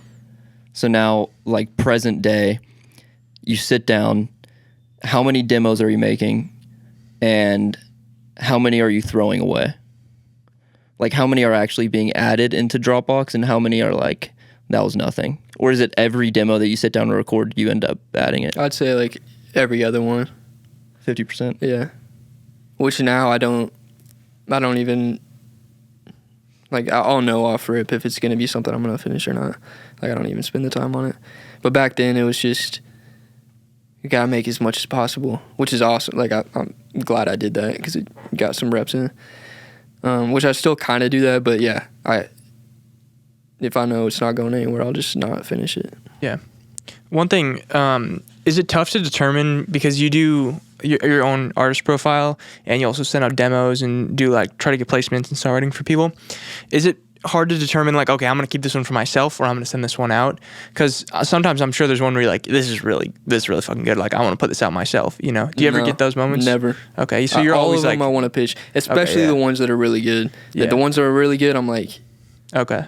gotta find some, like, let's get this to Bieber. Yeah. Something like Is that because you're just less focused on being an artist yourself and more focused on, like, you know that this is going to do more numbers and do better in somebody else's hands rather than, like, in your own profile? I think I've been putting out stuff for so long. It's just like, yeah. I mean, these will get heard. I want as many people as possible to hear it. And if that means giving it up to somebody else, that's what I want to do. And I want to do it, I want to give it up anyway. Like, I don't have any desire to become a massive artist. Right. If I'm putting out stuff, it's just like, anything I put out, if it gets placed somewhere, which sometimes if you put it out, it'll deter an artist from using it. But like, I'm still low key when it comes to my own artist stuff. If I'm like, they shouldn't be worried about just like 20,000 streams or something like that. Yeah, very true. But yeah, if it ever gets placed, taking that down immediately. Like I have my goal is to get the stuff I made heard by as many people as possible. Yeah. And I feel like it can, so. Yeah, definitely. If I make something like that, I'm going to hold on to it. Mm-hmm. So do you ever sit down with the intention of making something for your own artist profile, or is it always just like, whatever happens, whatever happens? Whatever happens, really. Yeah. Every now and then I'll have somebody like write this for the, like, can you cut something for this artist or like a specific vibe, but most of the time I'm just sitting down like going through stuff that people have sent me. Yeah. And just finding something that sounds different. Yeah. And then recording to it. Right. But like, yeah, whatever happens. It could be pop, it could be R&B, it could be hip hop. Yeah. What's the main genre you're making, you think? Pop stuff. Pop hip hop. Like Kid Leroy? Yeah, Kid Leroy vibes. Justin Bieber, Chris Brown, stuff like that. Is that because you enjoy it the most, or because it's kind of what does the best? Like, what genre do you enjoy making the most? I want to make big records right now. Like, I enjoy making pop stuff the most probably, but like, wouldn't that be the biggest though? Yeah, no, that's okay. I want to make the stuff. I want to make your radio hits, right? And that's like the problem with that is I record over a lot of my own beats in that case because just getting good pop beats is pretty hard. Right. But when I do find some good pop idea, yeah. I mean, that's huge doing that as a producer too. Because if you make the demo with your beat, now it's like, talk about royalties. Yeah, I mean, and also people, like I've sent stuff to people and it's just like, bro, 2 names or less. We don't want 5 producers on. Yeah. Yeah. That's why, like, I don't do this, but it would be smart to just put 1 name on there and then, like, low-key, there's 4 producers on there when you send them out, just so people will want to use it. But I don't want to deceive people, and also that's going to, like, create a whole conversation afterwards. Exactly. But, yeah, 100% now I'm more aware of, or just selective when it comes to what I'm using. If it has, like, 4 or 5 names on it, probably not going to record over it. Yeah, exactly. Yeah, you want to clarify like what that means? 4 or 5 producers. Yeah, like if somebody sends me a beat and there's 4 different producer names on it, that means 4 or 5 producers worked on it. And the label doesn't want to see that because more money away from. Yeah, I mean, and you don't want to see either because you're not going to get as big of a percentage from that record either. Yeah, that's the big thing. It's not so much the label because the label will have its own money no matter what. It's more so like when I'm sending it to another producer who has the connection. Yeah. Because then he'll be like, I'm going to get way less money on this. Or I'm sending it to a writer who has the connection. But at the end of the day, it's like the flip side of that is that producer sees it and then he's like, I can bring 2 of my friends here and then we can add 3 kick drums and now we have our names on your. Yeah, that's really the thing. You want to keep it less names so that the person you send it to can add more names to it. Which is like, whatever. But that's just how it is. Yeah, true. What you need to do is become the hi-hat guy. The hot guy. The hot guy. The hot high guy. You need to go to the studio with the hot dog cart. Yeah. You need to become the hot dog guy. Hot dogs, get your hot dogs. That's how you make connections. Sell us hot dogs in the studio. That's like Kenny Beats being like, yeah, man, I used to just sell weed in the studio. Yeah. Did he say that? Yeah, he was like, yeah, I used to just go to the studio and then I'd be like, hey, man, I also sell weed. I got whatever you need, man. I sell beats. I mix. That's crazy. I got crack. I got crack. Whatever you need, man. You need some meth? I got a backpack full of everything you need. I can also add some nice drums to your track. And I have hot dogs. Hot dog. I got hot dogs. I brought some hot dogs in my backpack. Yeah. Somebody's actually recording and you just open up the booth and walk in there. Hot dogs. Hey, hot dog. I've got fresh hot dogs. Okay. Songwriting. Now you're full songwriting mode. And producing mode. You're still dropping on YouTube, still dropping on BeatStars. Yeah, I still am like 50-50 producing and songwriting. Producing's bringing the bread right now. Songwriting, future. Producing will always bring more bread, no matter what, just because they get. Yeah. Songwriting money is messed up, man. Yeah. What's the ratio of your Caleb Cruz, like DistroKid right now? As far as like money I'm making, Yeah, if you'd split the month. 30%, 25%. That's solid. So you still have some value in that, because I remember Yeah. Because you get a decent amount of streams on there. and the break song, which blew up on TikTok. You dropped that yourself. Yeah. So like you chose that one for yourself. When it's like a super small idea and I'm making so many ideas, it's just like whatever. I'll just put it out. It's like I have so many things. That's really the main reason why I put out stuff still, is because it's just I have so much in the vault that it's not gonna matter. Right. Like That's a great place to be. Yeah, I have a million ideas. If I put it out, it's not gonna be a big deal. Right. And yeah, really, money's a big factor in that. Just because I can make, it's a good way to make some bread. Yeah. Are you in? Felix and I are very vocal about our financial positions. We've documented it throughout our whole career on YouTube. And I recently had to get the part-time job. Are you in a position to where like you're thinking about that? Yeah, I'm about there. Which is crazy because you're talking to these huge artists. And that's the thing. I had a potential deal that would have helped a lot in that realm, but I turned it down. There was a chance I probably would have taken it, and if I hadn't gone on that trip to LA to meet who. Yeah, so the deal was like signed for a year or so. It was signed for 2 years. I won't say the money, but it wasn't a lot, but you would have been able to do it. Yeah, I would have been able to do it full time for sure for another year, probably 2 years. And I probably would have signed that, but like somebody crazy reached out, flew me out to LA, and I was just like, if I signed right now, it would be ridiculous. Yeah. So thank God for that. Yeah. And maybe nothing will come from that LA trip, but other than not signing that deal, which is still great. Dude, and it's just more fire. It's like we try to talk about how success isn't what we're striving after, but it helps so much with what we do. Yeah. Like having a video pop off on YouTube always re-encourages me to, I should keep making videos. Yeah.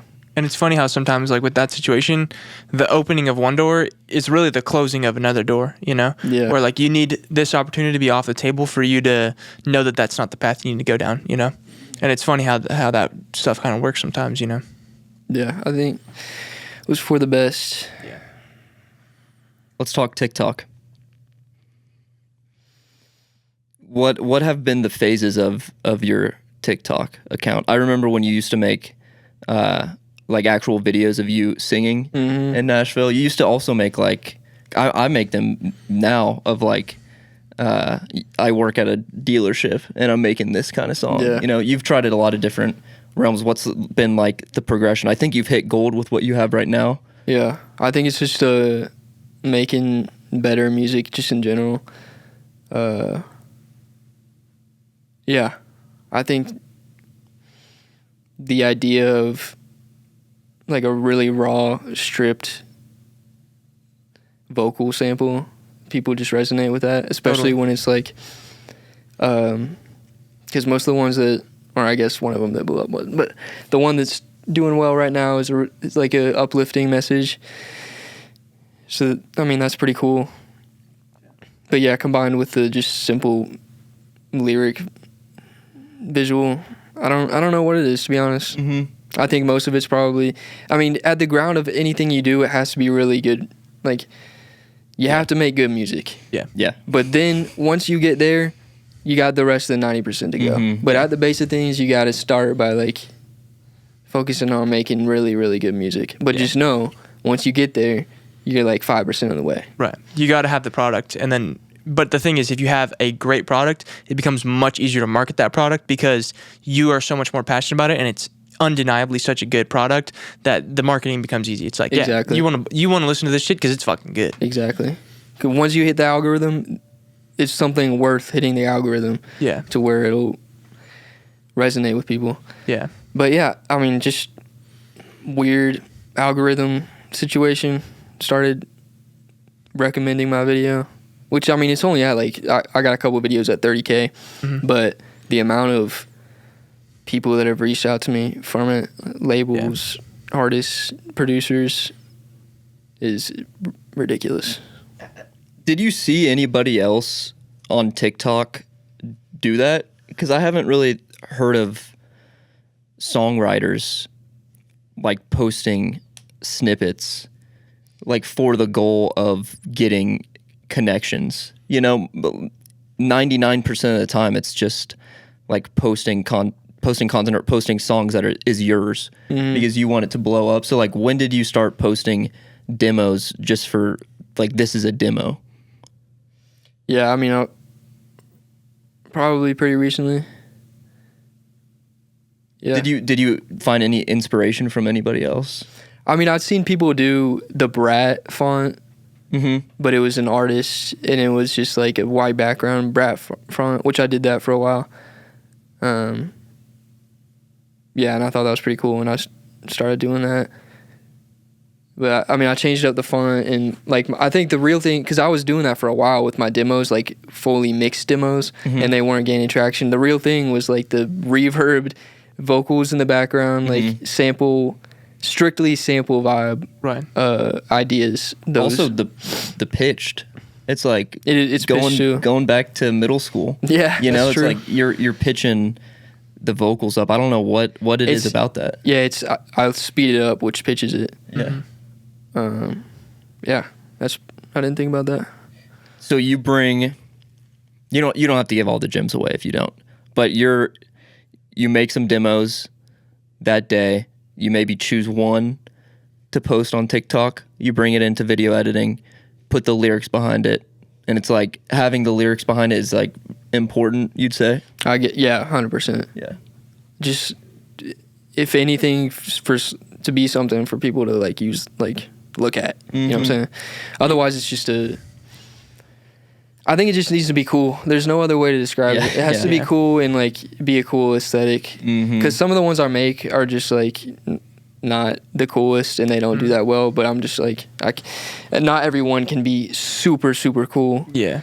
But Yeah. when you get one that's super cool looking and it's just like visually appealing and the song, like I said, it's got to be good music. When the song's really good, that's probably going to be the one. But I don't know. There's no way to really describe it. It's just got to be something that looks visually appealing and is different. Yeah. You know, the majority of like TikTok and Shorts watchers, they watch without the volume on. So that's a big thing for having your text on the screen. Because if they just see like, oh, this is some fucking guy, like The majority? Like I think it's not the majority, meaning like 90%, but like maybe I could be butchering that. Maybe it's like not like over 50%, but it's a lot of people. Like I definitely have seen a lot of people. And so like if you have the text on the screen, it says to people like, oh, there's like lyrics going on. Let me turn my volume on so I can hear this. Whereas like if it's just fucking Ableton screen or whatever, like I'm swipe. Yeah, exactly. Who is scrolling without volume? Like, talk about wasting time. That's even a lot of people do because they have captions on shit now. So like they'll watch like podcast clips and like they don't feel like they need to. Like, that makes sense though. And imagine like being in like the fucking waiting room at the doctor's office. Like I'm not blasting my TikTok volume. Like I'm just gonna look and like see. Go look at some news. Yeah. Go on ESPN. Yeah. Read a fucking book or something, man. Yeah, I know. What? I must scroll at all times, even if I can't hear it. I have to scroll.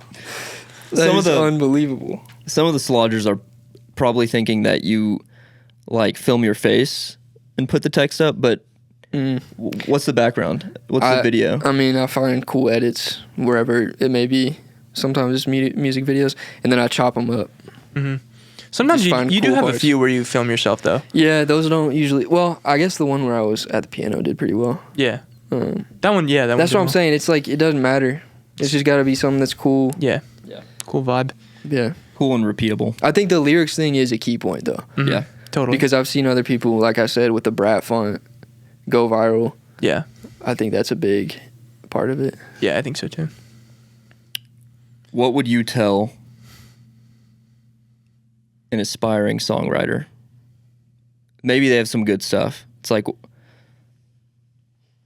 what would you tell them? What's their game plan? Man, I mean, I hope you love doing it. Yeah. You got to find your own way. Yeah. I mean, I'm trying to think. I don't know. Love doing it. I mean, make sure you enjoy doing it. That's, I guess, what I'm trying to say. Do it for the right reason. Yeah, do it for, and also do it for the right reasons, and find out what your message is gonna be, and that doesn't have to be lyrically. That can just be like your own like vibe to whatever you make, your own little niche. Because there are a lot of people who are doing it that are a lot better than me. There's a lot of people doing it in general, but if you can find out what you're really good at and really like hit the gas on that and be that guy when they're in the studio and they're like, oh, who can do this really well? That's when your name's gonna come up. Right. So you're saying find a niche. Find a niche, or just be really good at something specifically and like focus on that heavily, which I'm still trying to figure that out. But yeah, also figure out your message and what you want your lasting impression to be. Mm-hmm. But make sure you enjoy it, because it's hard. It's not easy. Right. It's fun, and it's cool. That's why I started making music. I thought it was cool. Yeah. Like, making music is cool, man. Yeah. And I still believe that. I'm gonna get so many girls from doing this. Yeah, I'm gonna get so many chicks from doing this, man. Little did that he know. Yeah. Lo and behold, we're actually just nerds. Just literally turned off every girl who ever listened to my music. She's like, you do what? You just like sit in your room and record songs? I like it, but why are the vocals weird? They're pitched around. Why does this suck? Yeah. One thing I was gonna ask you, so your workflow is mostly within the DAW, you would say, right? It's mostly like all within Logic that you do stuff. Have you ever considered like getting more into live recording, or getting more into even like outboard gear, like getting like compressors and stuff like that to kind of mess around with? I think that would be cool. Yeah. Do you think that's some more of like a once you got the bread for it kind of thing? Yeah. 100%. Yeah. Because it's expensive. It's really expensive. Just ask this guy. Yeah, I like to keep things simple too. Like, I just want to put the idea down. Mm-hmm. Like, I'm not all about the nitty gritty. Yeah. Paperwork. But if I had the bread for it, that would be like a cool hobby, like really getting into it and figuring out what sounds cool. And yeah, totally. What's your dream piece of gear? What's the first thing you're getting once you get that? You find a good label. I don't know. I feel like I'm gonna say something that people are gonna laugh. I haven't really looked into it. You've talked about. I mean, maybe a Prophet. Yeah, exactly. Yeah, that's a good option. That's a definitely valid choice. Yeah, I feel like especially with your It production. would definitely be a synth. Mm-hmm. Yeah. Maybe the Prophet. This also kind of ties into the last question too. What, if any, instruments do you play? None. Yeah. 0 instruments played. Which I think like a lot of people were like, "What? That's crazy." Yeah. But like it just goes to show that like in the way that people make music today, like you don't need to play instruments. You know. I didn't for a long time. I heard somebody say that learning music theory won't necessarily help you, because you get it, like you have a little bit of a different outlook on music when you go in there with no music theory at all, which I think the other side, like, it will benefit you in other ways. But I think theory will help you figure out what sounds good, but it'll also set up so many rules that you think you have to follow. And I think the better direction is what you did, and I think what all of us have done, and that's just make music for so long that our theory is like our ears, and we just know what sounds good, and we're able to actually step outside of theory a lot of the time, because we're like, this sounds cool, and then somebody can come up to you and say like, technically that's actually not a skill. And you're like, I don't know, man, I think it sounds pretty cool. Yeah, exactly. I do want to say that. That's a good point, because I had no natural talent when it came to music at all. But I had a good ear for music. That's and I've honestly always, the biggest thing. And that is 100% the biggest thing. Like, if you don't have a good ear for music, you probably shouldn't be doing it. Yeah. Like, you got to know what sounds good. Totally. Not, like, genre not genre exclusive. Like just in general, know what sounds good melodically, just musically. Yeah.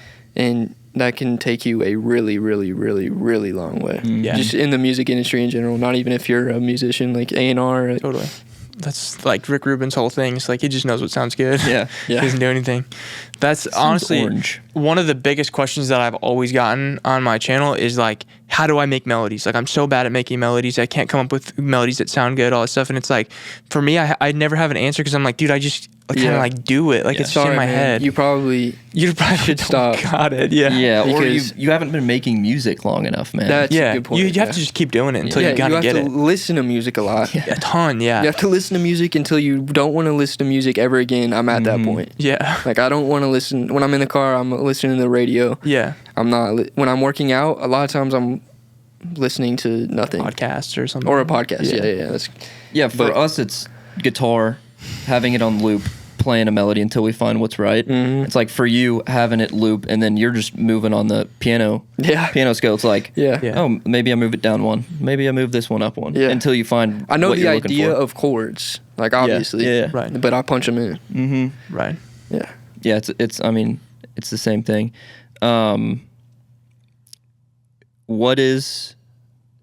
Who is your biggest inspiration? We could either go like, And you can't say me. yeah. I know that I've inspired everything from you, but what is your either like career path? Like you really like how this guy makes music and how he does it, or just sonically, like artist wise? I mean, you know, it's Party Next Door all around. Party Next Door is my goat. Just what he's done in songwriting, how he was just so revolutionary when he started making music. Just like P1, his first album, is just will never die. It's still one of my favorite albums to just listen to. It's so good. I think he's melodically one of the most talented people ever. And he just, so much of what we do and what I want to do is just boils down to the word cool. Like I want to make stuff that's cool, Yeah. that sounds cool. And I think that's what I try to bring to Christian hip hop when I make Christian hip hop type vibes. Right. Because that's a genre that can be easily be cheesy corniest, yeah. and corny. But if you can just make stuff that sounds cool, and there's probably a better word for it, that's so big. Yeah. And Yeah. Party Next Door just has such a cool sound to him. Right. And it's like super specific to him. And he's done, like I said, he's written for so many talented artists. I want to be that guy that people are like, and John Bellion's that too. They come, I need a song from Party. I need a song from John Bellion. He's got like a thing. Yeah. You know? Exactly. Yeah. Is there anybody who you've modeled your kind of like social media presence around, I guess? Is it same Party Next Door, or do you have like different inspirations for like I think that's just artistically? like mix and match of what I've seen probably. Yeah. And probably a lot of what feels authentic to you too. Yeah. You know? And what I think is cool. Yeah. Yeah. I think one thing that maybe is looked down upon that shouldn't be is just copying. And not copying straight up, obviously. Right. But a lot of what's helped me throughout the years is hearing something. Because like I said, I don't play instruments, and just like building on that idea. Like Right. hearing a song that, and it's got to be a song that really impacts me. Like I feel that, the feeling is I wish I'd made that. Totally. When I hear something like that, whether it's a song like lyrically or something produced, it almost always makes me want to go and build from the basis of that idea. And at the start of it, I'm literally copying it, Right. but it always turns into my own expression of it. Exactly. At the end, it never sounds like it. It's always my own expression, but it's taught me so many basics of music because these songs that I hear are obviously usually pretty successful. Right. And there's a reason why. Yeah. And getting down to the basis of them and learning the ideas that make songs big and getting really good at Yeah. copying it, Right. that's what everything's built on. Yeah. Nothing's new in this world. Exactly. Right. I mean, all music is stolen. Even Yeah. if the artist doesn't admit it, he's stolen it from everything he's heard. Exactly. It's like Yeah. there's not an artist out there that's never heard music and is like making amazing music. 100%. That's the thing. I remember having this vivid conversation with one of my closest friends in high school. He's an artist. He makes music, raps, and produces and stuff too. And we're talking about music. And I remember saying that the only way to make something that is truly unique and authentic is to either listen to all of the music ever created ever or never listen to any music ever, because it's the only way you can make something totally unique, you know? Absolutely. And at the end of the day, the combination of everything you work on and everything you listen to becomes your identity. Yeah. Exactly. You know? Right. So through me doing that for so long, I've created my own identity to where, because at the start of it, I wouldn't have been able to go into a room and be myself. Like, lay down what I can offer, you know? But now that I've done it for so long and I've created my own identity, it's like you can, have your own identity. But We tell people that all the time who ask us like, how do I find my style and my sound? And we just say, you have to listen to more music and figure out what you like. You know, it's like figure out what clicks for you. Because for all of us, for everybody who makes music, I feel like that's all you're following is what you like whenever you're making a song. It's like, this melody, don't like that. I don't know why I don't like it. It's probably because I listened to Coldplay in middle school. It's probably because I listened to this person and this.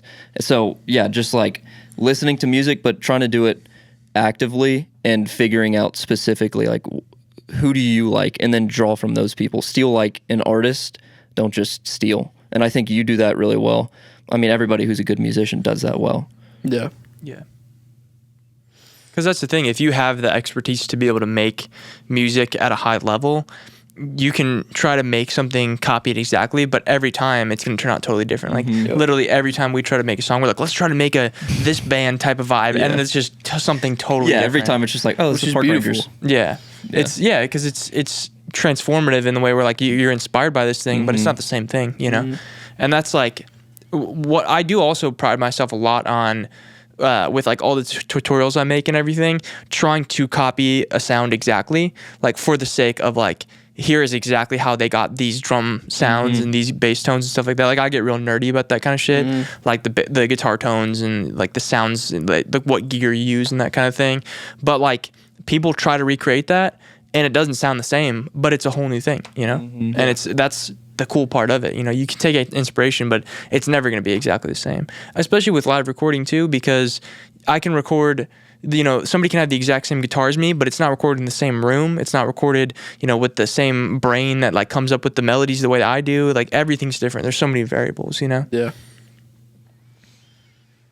Well, we can wrap up pretty soon, but I think we should ask everybody who comes on this podcast. There's probably a few questions we should ask everybody, but I think a good one would be, what does success mean to you? I think it's probably a feeling you'll have when you get there. I don't know. Like you'll be at peace. Do you think there'll ever be a moment when you're like, I'm here, like I've made it? That's a good question. Yeah, I think there will be. I don't know if I'll ever be satisfied. Yeah. But yeah, I think there'll definitely be a moment where I'm just like, okay, this is real. Yeah. This is what I dreamed of. It'll probably be paired with the thought of, and it's not everything that I thought it would bring. Yeah, 100%. Yeah. And that's kind of why I don't really know how to describe. Yeah. It's hard when you know that your standard for success is ever changing, because you know that once you reach the next milestone, there will be another milestone, you know? Like, I think you should never really be complacent with like, okay, I'm here, I made it, I'm good now, you know? Yeah, the finish line keeps going. Exactly. Yeah. And also the things I used to, like I used to dream about are not the same things anymore. Exactly. I'm kind of trying to figure out my new goals, my new ultimate goal, you know? Because it's not my face on billboards and stuff like that. Right. I think when like small things like charting, winning a Grammy, like if we're getting down to specifics, Grammy would be a really big one. Right. Because that'd be massive. Yeah, that's as big as far as like accolades go. Totally. Just being a full-time songwriter. Yeah. I think which you are that. I think when you can live the life that you truly want to live while also pursuing your passion, Yeah. that's when you're successful. So like for Totally. me, it would probably be getting my own land and kind of going off grid, but also Yeah. making music. Right. I feel like we're all And on the being same able to- page with that. Yeah, being able to do this two simultaneously. Yeah, definitely. That I guess gives me another sort of closing question to ask. So besides like success, what would you say is the legacy that you want to leave behind? Like, let's say you're to die tomorrow. What is the things that you would have wanted to accomplish, you know?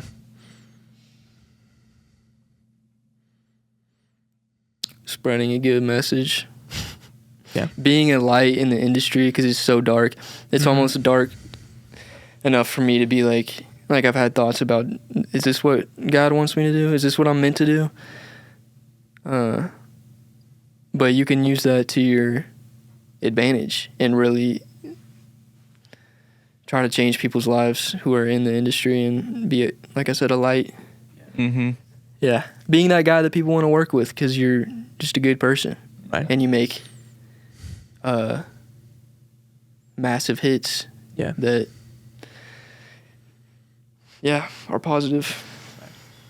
I mean, that's, everybody should strive for that. Like, just leaving behind a positive, history for yourself, I think is really important. And like knowing that everybody who ever talks about you will be like, yeah, that guy changed my life for the better, Yeah. And like, not even just change my life in such a massive way, but like I could be around that guy and like I felt like he was a good person. I felt like he made me a better person. I felt like he made other people a better person. I feel like that's what everybody should aspire to be, Yeah, and be a part of records that your future self will not be embarrassed by. Yeah. But like Yeah. be proud of. Yeah, exactly. Yeah. Yeah. Well, Caleb Cruz, thanks for getting on the Slodgecast. Can you tell Thanks the for having Slodgers to me. keep it slodging? Keep it slodging. Keep it slodging, y'all. We're going to have you on in a few months. It's going to be in LA. Calling it. Yeah. Calling it. And It's going to happen. waiting for... I want to turn this off, but still waiting for... Tell me that you love me. We've been waiting on it the whole time. Love you, dude. Wow. Yeah. Love you too, man. All right, Slodgers. Keep it slodging. See you on episode 33 when we go back to the worst podcast ever. Yeah, I was gonna say this is like people are like, is this a real Yeah, podcast exactly. now? What? Yeah, dude. Normally this podcast fucking sucks. That is so true. This was like, we need to do this. Yeah. That's what we need to do is talk to people about music instead of nothing. Wow, that's crazy. The idea that you had there. What if we talk to people about music on our music podcast? Rather than just complete nonsense. Yeah, dude. Fucking around. Our last episode is literally titled "What are our thoughts about feet?" That's Dr. That's Feet solid. asked us that question. Dr. Those Feet are just did for, ask us. those podcasts are just for you. Yeah. Yeah. Just That's, you this guys. whole podcast is just for us. Yeah. But I That's think, awesome, I mean, This one is for everybody else. yeah, this one's for everybody else, but the rest of them are just for us. Yeah. Well- Keep it slodging, guys. Go get some, oh, this isn't a slodge merch. Go get slodge merch. And that's also not slodge not merch. available, but go, you know what to say. Yeah. It's on a shirt though. So It's on go a get shirt. it. Go get it. Love y'all. Mwah. He's waiting for you to say it back. Waiting for y'all to say it back.